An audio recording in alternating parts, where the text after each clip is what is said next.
So what's up guys, mag-apog na karong adlaw wara bita no. So, si tatay raw kauban. Sinsig na tago sinsig. Ang kauban guys napasloyo guys. So ato ra ta kay kita ra tari pita. Tara na. So na nato diri guys, so mo na kauban do guys na bilin ginin na karon na ko nasloyo guys. So paabot mo islar paggan ra pita guys. Na may hinamid-hamid sa inuktok.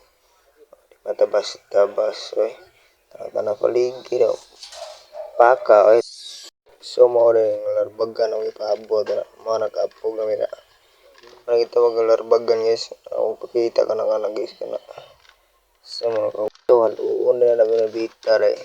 Maghalo namin guys. Napita guys ha. Tanahon tamang sa paghalo. Tara na guys.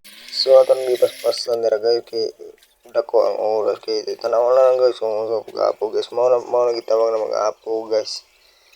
Muna apugon gihalo na namo sa larbagan guys. Okay guys, tanawa lang ninyo guys.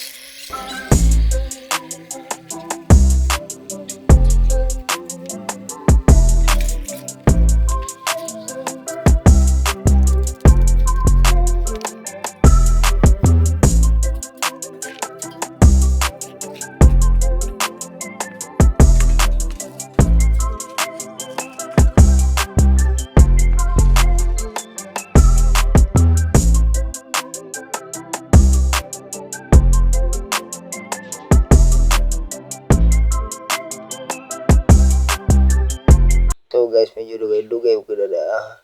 Ipakita na ako guys kung pila maapog na mo na guys. Pila ka sako guys. Karon na, tara na. So maura na guys, hato na namo guys. Maura na apog na mo guys. Maura na lapita, daghan guys tanan. 100 kilos na sa kasako guys. So maghatto na ta karon lapita. O guys, na nakadira sa atong hatdanan guys.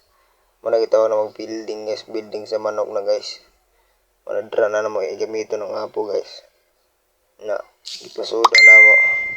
So thank you so much guys. Diri ra ta ko utog. Salamat guys sa pagtanaw. Please subscribe lang ko guys, pa-like lang sa video guys.